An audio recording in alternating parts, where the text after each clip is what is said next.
Hey, it's Joe again, and I'm back with another build. This is a 3x3 tiny build. It's a tiny house, and after my 12-tiled star-shaped house, I wanted to try something even smaller.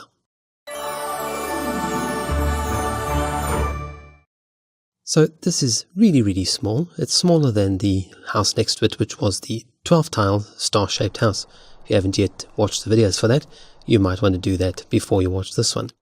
This one is only 3x3 tiles, but it actually works better than the 12 tiles. While this is actually only 9 tiles in total, a 3x3, and smaller than the 12 star-shaped house, it's actually more spacious and it was easier to build, and it actually functions a little bit better. It's built on a diagonal, which is the only way to get a complete house with a separate bathroom into a 3x3 or 9 tiles square house. I made this house a little bit more modern than the one next door, which was more of a cabin-like. Still managed to get in a skylight above, and I turned the roof into a bit of a greenery. Inside it's all open plan, obviously. It's quite roomy, even though it's very small. There's a lot more floor space than in the previous house, and it's all sort of condensed in the center, so it's more usable.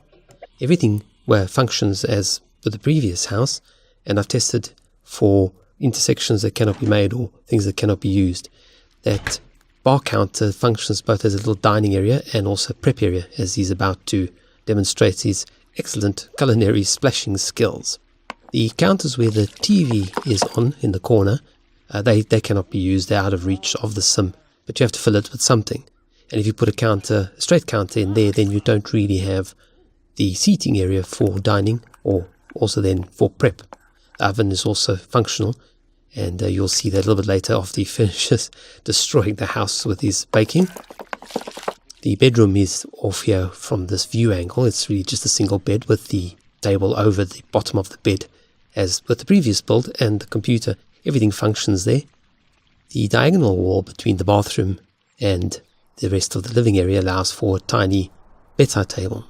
The bathroom is also fully functional, and the shower is accessible, as you can see, even though there's very little space between that and the wall. The basin has been scaled down, or it takes up too much space, but it also functions. As you can see, the bed works even though the computer is over the bed. I decided to use some mirrors in the pool. I've never done this before, but I thought, well, this would create sort of an interesting infinity type of thing in the pool, and nobody's ever really in the pool and below the water when we're playing. It still has a nice effect when you sort of get it almost looks like if the house is floating over the water. The interior was kept pretty simple, and I used quite a lot of bright color simply because it's a small space and it tends to look rather drab. So instead of going for something very sterile and sanitary, I want to give it a bit of wild splashes of color. So there you have it. Not sure why he's decided to stand and read, but of course it's his sim choice. I added some lighting in to highlight the interesting roof and outdoor decor and landscaping. I thought it turned out quite dramatic in a very sort of small, understated way.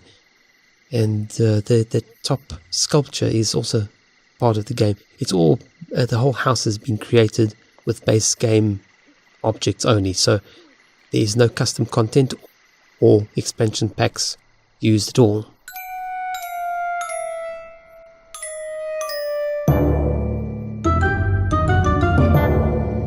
Let's have a look at the very short speed build that I did for this. There's not a lot to it.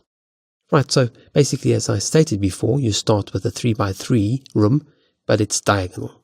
You then create a 1.5 tiled room for the bathroom, and you put the door on this on the diagonal wall, because that's the only way that I found will function with this layout of the bathroom. The sink has been scaled down by 1 notch, because otherwise it just gets in the way and it doesn't work properly. We should really have a smaller sink. In real life you do have them, but not in The Sims, obviously. The door does function, and everything else functions in that bathroom. There isn't space for anything further than a single bed, but that's the challenge of these little houses, is to literally get everything you need into a small space. And essentially you need somewhere to bath or shower, you need a toilet, you need 1 sink. You don't need to have a sink in the kitchen, even though of course it would be nicer to have a kitchen sink, but you need to have 1 kitchen, 1 sink where they can wash dishes and wash their hands. the entertainment is optional, but it's nice to have some entertainment in the house. So I tried to put in a computer and a desk. You generally need them for, applying for jobs and ordering things online, etc. So you may as well get that in. The only the love seat, the double seat that is available in the base game is not particularly attractive, but there's nothing else available. The rest are all a bit too large. So I've used this slatted seat again, and I just sort of gave it some very sort of muted tones. But the thing is, it's nice that at least they can sit down and watch television or read or, even entertain one friend. The stove is oversized as always, but that's part of the game. I placed the counters into the corner purely just to fill up the area. Humans would utilize that space somewhat, but the Sims just can't reach it. So it's really just there to fill up the hole and to be decorative. But if you had to place the counter into that corner straight on, the Sims wouldn't really be able to use it. This way, if you use a bar counter at a diagonal, in fact, it's actually diagonal to the house, but the bar counter is actually placed straight with the game's grid, which is why it works so well. And they can not only sit down at the bar counter and eat, but they can also use it for prep. Added a bit of decoration to the bathroom because just because it's a tiny pool doesn't mean it can't have a few things. I thought, well, technically you have to have place for some sort of storage, and I added in some shelving where you put your towels and cosmetics and whatever else you would have in the bathroom. Here we go, I'm placing the 2 shelves. The carpet of the main area, I actually cut back. You saw me cutting it back a little bit because I had the tiles extending into the lounge. But because the grid is on a diagonal, it doesn't create quite what I wanted. So I cut back the tiles a little bit, so they are only in the actual kitchenette area, and then the rest is carpeted, so it's a little bit more comfortable. There we go, I'm placing towels on the top shelf and a few bathroom decorations. I find it quite odd that you have to use the move cheats to move the things up onto shelves. Surely those things should be able to be placed on those shelves. I'm not quite sure why they're not. If anybody knows why you can't place them on those shelves, other than the footprint is too large, but perhaps there's such a thing as if your shelf is not perfectly centered on the tile, then the objects cannot be placed on them. Again, with that backpack I also placed on top of the fridge, I think that's where we would place it if we had to live in such a small space. You'd be maximizing every square inch. You'd actually have a hell of a lot more shelves and things up high up.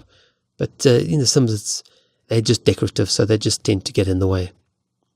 I'd also have had a shelf over the bathroom sink. There just isn't space. As always, there's a dustbin, so it does fit, although it's not particularly pleasant to have your dustbin right next to the bed. But it is what it is, and it fits, and it works. I'm just adding a little bit more decoration, thinking, well, if I had to live here, where would I put my books? Where would I put all sorts of bits and pieces? So started going up and up. It's a pity that there isn't space to put a dresser into these tiny houses. But you can always place some decorative items, which I place a little bit later, above the bookshelf. And it's just I believe it's part of the decoration that came for Get to Work, the expansion pack. So it's really, if you want to build a store, then you'd use those decorations. But they tend to work quite nicely in this sort of situation. You place them on the wall and it kind of looks like a college hanger, for lack of having a closet. I decided to make the outside a little bit more interesting, and that's where the sort of modern angular look came from. But I wanted to have something that wasn't on the diagonal, purely just to sort of tie it into the street, because the house is on an angle, the door doesn't quite face the street. So it's nice to have a little porch that does face the street. I had to literally build it in stages, because if you try and tack on a porch, it literally pulls all sorts of odd things from the house outwards and breaks the walls, and it's just very difficult to patch. So sometimes it's easy just to start from scratch and rebuild. And I started adding all the half walls to the game, and then realized I could take it up in layers as opposed to the house right next to it, which is really just a flat cabin. Doesn't even have a proper roof. I wasn't sure, but I wanted it to be quite modern, so I thought a combination of sort of white painted surfaces and brickwork would look quite nice. I do wish that we were able to add custom content to the half walls and the wall trims between floors and columns and a lot of more building items. But I don't know, it just doesn't seem to be available. And after all these years, it's probably unlikely that we will be able to clone building objects other than doors and windows and a few other pieces. It would be great if we could actually modify these half walls. I thought I'd make it look as if it was a little raised area that was covered, and I started with the shelves, but they're very shiny and they have this sort of odd colors that when they're outside, they tend to sort of they take on a yellow woodish tone. So later on I actually just removed them and I used counters. Nothing like a good old kitchen counter. There's me creating the skylight. I do like skylights and I like to use them as often as possible. In real life as an architect, I kind of tend to avoid them unless they're sensibly placed, because I know they're not particularly... Most people don't have skylights and they have this romantic view of skylights, but they forget many factors that goes into it, which I've mentioned before. I'm raising the raising the plants to meet the roof line to give an impression that they're sort of filled in, and then later on I go and add in some spring flowers to bring a bit more color. There's another thing I wish we had more of, were these little flower beds. There was more variety. These were the nicest ones, but there's not a lot of variety to go with it. I thought, well, since we're going up in tiers, we need to have a bit more greenery here. I started placing the same square tiles of greenery, but then I changed my mind and used a hedge instead. I found that you could scale it down in place 2, and it looked fairly realistic. Well, it does make the skylight look as if it's recessed, which is not what I wanted, but you can't raise the skylight without going up an entire floor, and then you literally just get this very skinny tower with a skylight on the top. And there's the flowers on the roof. Who doesn't want flowers on the roof? I suppose this is a leftover from my Hobbit house. Then I deleted all the shelves off the upper section. So I cracked open the counters, took out the corner pieces that are rounded, and here you go, 4 of them together with a game statue stuck on the roof, and it gives you the sort of space age look, which I thought was quite interesting. I actually want to use this technique on other houses at some point. I sped up all the terrain paint because it just always takes ages and it's not particularly interesting. I kept the exterior, the landscaping, relatively similar to the house next door. There's no point in sort of really reinventing the wheel. The object of these houses is really to display what can be inserted into such a small space. I thought for this house I was definitely going to create a little pool, and I had an idea to do something interesting with it, so there you go. Because the terrain is always flat in Sims 4, I like to use rocks to give you a bit of relief, a little bit of almost trying to blend in the edges of the property, because everything's flat and the terrain paint just doesn't match the world terrain paint. So if you paint up to the edges, you always get a seam, which I really, really loathe. So I tend to always fade out, paint in the terrain and fade out from the edges wherever I use it, or I just simply avoid painting the terrain paint up to the edges, then I don't have to sit and re-raise it. Here's the mirrors that I mentioned earlier.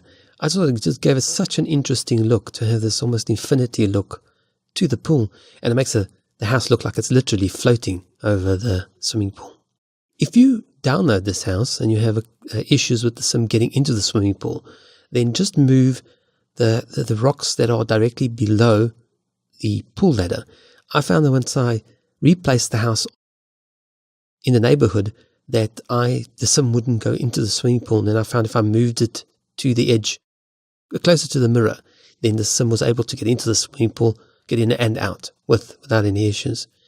If the version you do download gives you any issues, just simply, you probably need to either delete the rocks or use move cheats object to push it a little bit more towards the mirror side, further under the large rock in the corner.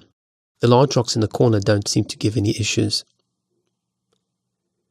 I wanted to border the swimming pool, with such a sort of angular house. I wanted to create a slightly sort of almost natural looking swimming pool, like a bit of a rock pool. Although, who would have a mirror in a rock pool, but there you have it. I actually want to create some water textures and a whole lot of different things that one can do for swimming pools to give them a little bit more of a natural look. I wish that we could also clone the edges of the swimming pool. The best we can do now is just simply to hide them, because the pool copings aren't particularly interesting and they don't really blend into the environment. I just went with a dark, because I got the dark trim on the house, on the basement level. I went with the dark trim on the swimming pool as well, which kind of gives you that flow from the house to the exterior. Painting lots of terrain paint, again, very exciting stuff. Keep you on the edges of your seats. A few more plants, and I actually, at first I thought it could be those plants that was in front, sort of half in front of the pool ladders that prevented them from getting into the swimming pool, but it wasn't. It's the rocks below. You know, who'd have thought that rocks so far down is going to prevent a sim from entering the swimming pool. A few more rocks, a little bit more terrain paint. I forgot to press record, I believe, and show the tiles and terrain paint and pebbles out in the front. I believe I forgot to press record at the time, so that section wasn't recorded. Yeah, I'm doing the lighting in the final slide. There we go. I used sort of tiles in sort of randomly placed squares, and then I filled in the edge in between the tiles with that pebble terrain paint. I love placing down garden lights. I think it's just because largely they're so impractical. But these days, in my day, there wasn't solar. But in nowadays you can literally just get solar powered lamps and just put them wherever your heart desires. I tried using those bollard type lamps on the roof to create an effect to light up the rounded section, but it really just sort of created some odd effects. Anyway, here are some screenshots of the final house for you to look over. I do hope you enjoyed this video. If you're a new visitor to the channel, do subscribe. I've got more videos like this coming, so you may want to turn on notifications so that you'll be alerted to more videos like this one. Thank you so much for watching, and have a good day.